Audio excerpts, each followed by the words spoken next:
Hi guys, this is Vaishnavi from CSE Department, Peri Institute of Technology, CS 8651 Internet Programming, Unit 4, PHP and XML. Now we are going to see about PHP. PHP stands for Hypertext Preprocessor. So it is an open source software. We can able to download it and we can easily use it. So it supports all types of OS and also it supports in all the web browsers. So the PHP file contains text file, HTML, CSS, JavaScript and PHP code. So here I mentioned HTML, CSS and JavaScript. These three is mainly used for giving a pleasant appearance for that particular web page.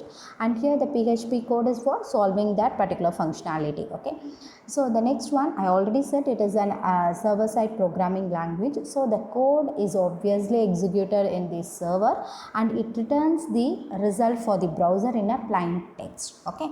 So the extension of PHP is .php. It is in a small one. Okay.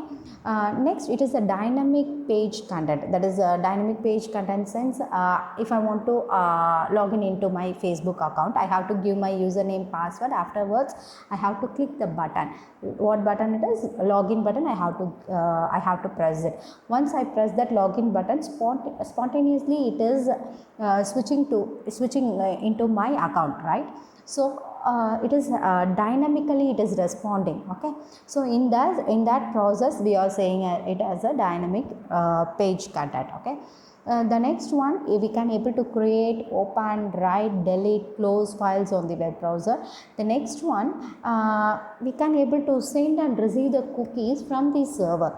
And also it directly have an contact with the database. Like for example, if I want to open an account in my Facebook, I have to give all my personal details. So I am adding something into that Facebook database. So it is an adding function.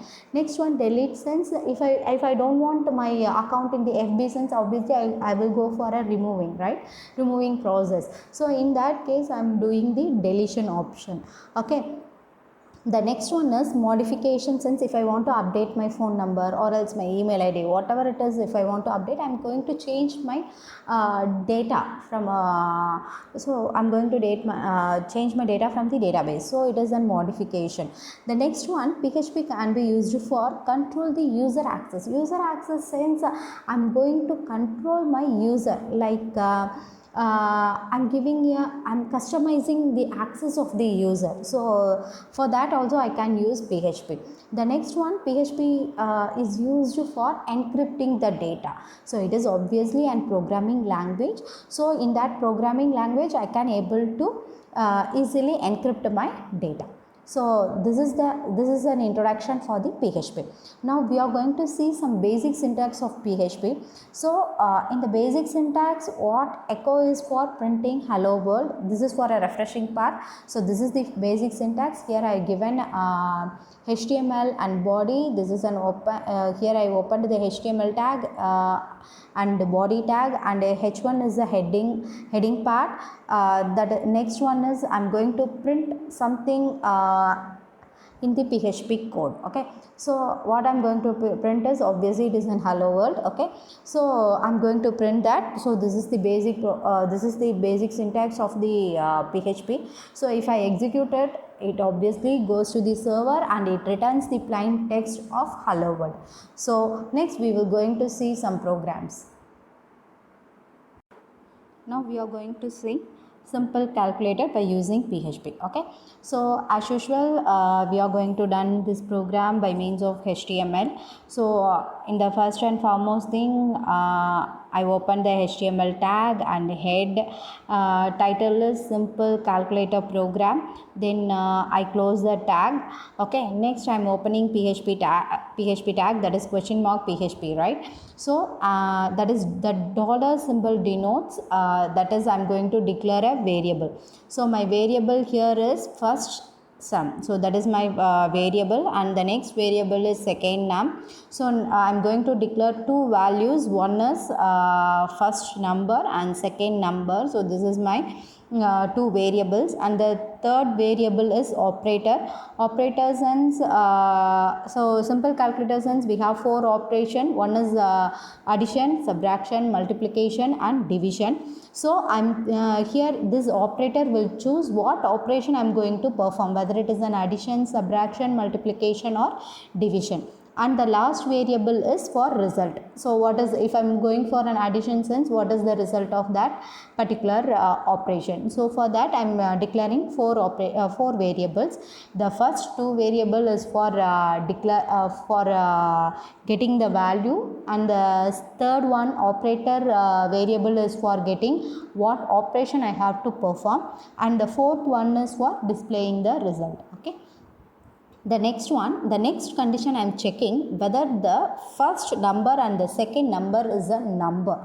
So I am checking whether it is a numerical values or not. If it is not, obviously the process cannot be continued. We may ask that user to enter a correct value. Okay. So first and foremost thing, we can checking whether both the values, that is an first number and the second number is an numeric value or not. Okay. Once it is a numeric value, the switch case will going to perform. So in that switch case, we are going to we have 4 operations. One is addition, subtraction, multiplication and division. So here what in addition we are going to perform the addition operation. For subtraction we are going to perform the subtraction operation, and multiplication vice versa, right, for division also. So what we are going to do, our calculation part is over. So we have to design our front part. Okay, that is the background.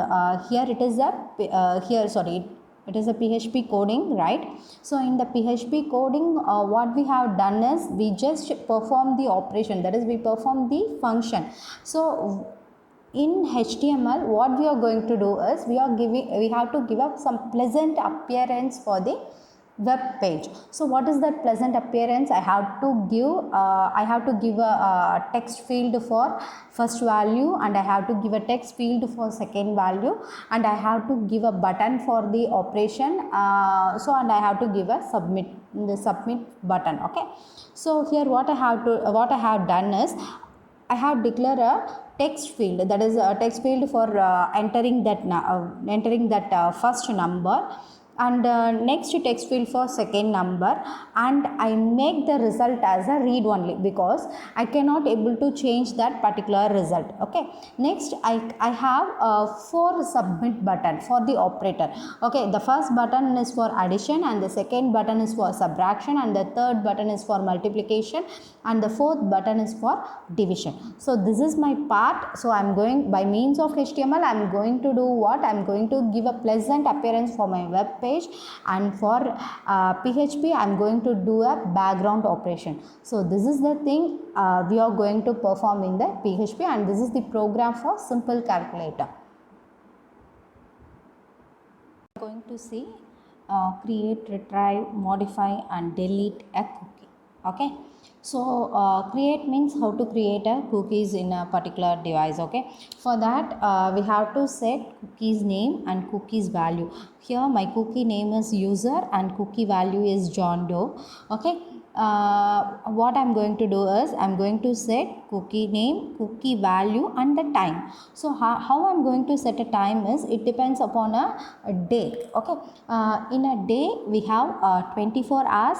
In that 24 hours we have 60 minutes into 60, that is for an hour we have 60 minutes. Okay, 60 minutes, 60 seconds and 24 hours. Okay, that is I'm going to convert one particular day into n number of seconds. How many number of seconds? That is the 86400. So one particular day contains 86400 seconds, that is 86,400 seconds. That is one day contains 24 hours, 60 minutes and 60 seconds. That is 24 into 60 into 60, that is 86440 seconds we have.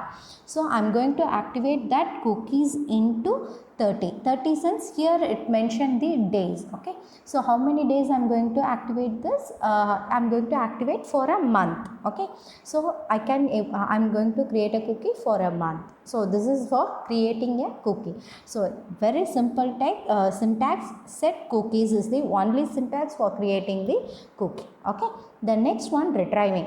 Retrieving sense, there is a two concept. If there is a cookie, it will retrieve what cookie which has been presented over there. Okay, if we don't have cookie, it will return the message we don't have such type of cookie. Okay, so here it will check is set for whether I set cookie for that particular device or not. Okay, so if I set the cookie, so it will return the cookie whether it will present or not. It will give the information. If it is so, it will returns the cookie name and cookies value. Okay, if it is not present, it returns the value that is this particular cookie is not presented there. Okay, so this is for retrieving the cookie. So this is for creating the cookie, and this is for retrieving, checking the cookie whether it will present or not. Okay. The next one is modifying a cookie. So modifying and creating is the same syntax. Okay, there I mentioned the user, that is the user value is John. Okay, and here I mentioned the user value is Alex Potter. Okay, so I'm changing the cookie value. So the rest of the syntax is same, but I'm changing the value only. So here I'm going to modify the once I modify that value, again I have to give set cookie name, cookie value, and the time. Here I mentioned again for a month. Once I modify that, I'm going to set that cookie for a month. Okay, the next one is once I modify that, I'm checking whether the cookie is presented over there or not. That is, it is also a type of retrieving whether the cookie is presented over there or not. That is the thing. Okay, the same thing, I'm going to check the condition is set. If it is not set, it will retrieve that what is that value. This particular cookie name is not present over there. If it is present, it will present that cookie name and cookie value. Okay, the next one is I'm going to delete the cookie. Okay, set cookie. Here I'm going to use only the user. There I'm in the creation I just mentioned cookie value, cookie name, but here directly I have to mention the cookie name and then time. So time sense, I'm going to delete in how many seconds I'm going to delete that. That is that cookie, how many seconds it's going to expire. Okay, here I mentioned 3600. That is, it is going to expire in an hour. Okay, so this is the process of deleting a cookie. The next one is if the cookies are enabled or not. For that, what I'm going to do is test cookie test. That is what testing whether it is the cookie is present or not. Just for it is a testing process. If the cookie is present, it will returns the message cookies are present. If it is not, the cookies are disabled. So this is the thing for PHP, creating the cookies, retrieving, modifying and deleting. It is also an important question. So it is also a repeated question in the university. Thank you. Thanks for watching. We will see you again in a different topic. Thank you. Bye-bye.